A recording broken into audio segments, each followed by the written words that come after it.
వైఖరి కార్మికుల ఐక్యత కార్మికుల ఐక్యత కార్మికుల ఐక్యత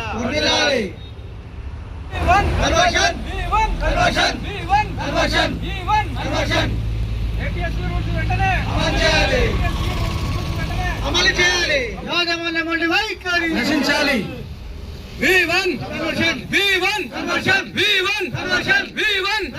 ప్రభుత్వం వండి వైఖరి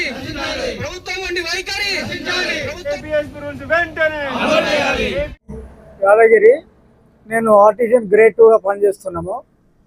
ఈరోజు కార్మికుల 4వ రోజు సమ్మె చేస్తున్నాము. మేము కేటీపీ పాల్వంచలకు మా సోదరులందరూ కామ్రేడ్లంతా సమ్మెలో ఉంటే దానికి యాజమాన్యము ప్రభుత్వము ఈ కుమ్మక్కై టర్మినేట్ అని పెట్టి వీళ్ళందరినీ పోస్టులను తీసేస్తాము, మీకు నోటీసులు ఇస్తున్నాము.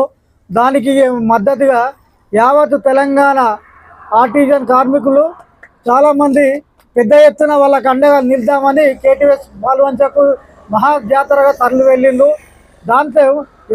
దాంతో గవర్నమెంట్ ఈ పోలీసుల కుమ్మక్కై దాంతో ఆల్రెడీ అరెస్ట్ చేసడము, రోడ్ల మీద ఎక్కడ పడితే అక్కడ పోలీస్ స్టేషన్లకు గురి చేసి మీరు పోవద్దు, అక్కడ మీరు టర్మినేట్ చేస్తాను, వాళ్ళు ఆల్రెడీ మీ పోవద్దు, మీకు పర్మిషన్ లేదు అని చెప్పి అయినా కూడా మా కార్మికులందరూ వెహికల్ కాకుండా ఇది దొడ్డిదారినే కాకుండా పొలాల చెట్లల్లో పడి అక్కడికి సంఘీభావం చెప్పేందుకు మా ఎత్తున పోయిళ్ళు.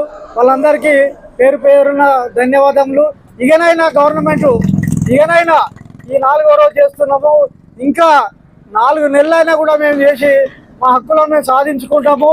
యాజమాన్యము కానీ ప్రభుత్వం కానీ దిగి వచ్చి చర్చలో మాతోటి సంప్రదింపులు జరపాలా. మేమేం గొంతమ్మ కోరికలు అడుగుతలేము. ఆ రోజు ఇదే రేవంత్ రెడ్డి గారు ప్రతిపక్షంలో ఉన్నారు, ఇదే పట్టి విక్రమక్క ప్రతిపక్షంలో ఉన్నప్పుడు పాదయాత్ర చేసినప్పుడు మీ ఆర్టిజన్ సమస్యలు కూనూరు గ్రామానికి కూడా వచ్చిండు రేవంత్ రెడ్డి, బస చేసిండు. పాదయాత్ర భాగంగా మేము కూడా మెమోరాండం ఇచ్చినాము, జబరాడ్ మండలిలో ఇచ్చి కార్మికుల యొక్క భవిష్యత్తు మేము చెప్పినాము. ఆర్టిజన్కి పోయిన గవర్నమెంట్ ఇట్లా చేసింది, మమ్మల్ని అన్యాయం చేసింది, స్టాండింగ్ ఆర్డర్ పెట్టిండు.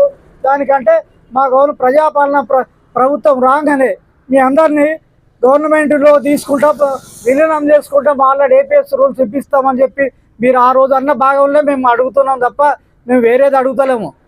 ఈయనుడైనా అన్మ్యాన్డ్ వర్కర్స్ ఉన్నారు, వారికి కూడా పర్మిట్ చేయాలా, వాళ్ళకి ఇచ్చే చాలని జీతము 10,000 12,000 తోటి కాదు. వాళ్ళ పీస్ రేట్ కార్మికులు కానీ మాతోటి ఆర్టిజన్లు చాలా చనిపోయిన వాళ్ళకు కూడా వాళ్ళ ప్రజోన్నతలో బట్టి వాళ్ళకు ఏపీఎస్ రూల్స్ వాళ్ళకు మేము అడిగితే ఎందుకు అడుగుతున్నామంటే అదే పర్మనెంట్ రూల్స్ ఉన్న వాళ్ళకు చనిపోతే వాళ్ళకు చదువును బట్టి కన్వర్షన్ చేసి ఉద్యోగాలు ఇస్తుండ్రు. అదే మా ఆర్టిజన్ కార్మికులు పిట్టలు రాలిపోయినా కూడా వాళ్ళకు ఏది ఉన్నా గ్రేడ్ 4 నౌకరే ఇస్తున్నారు.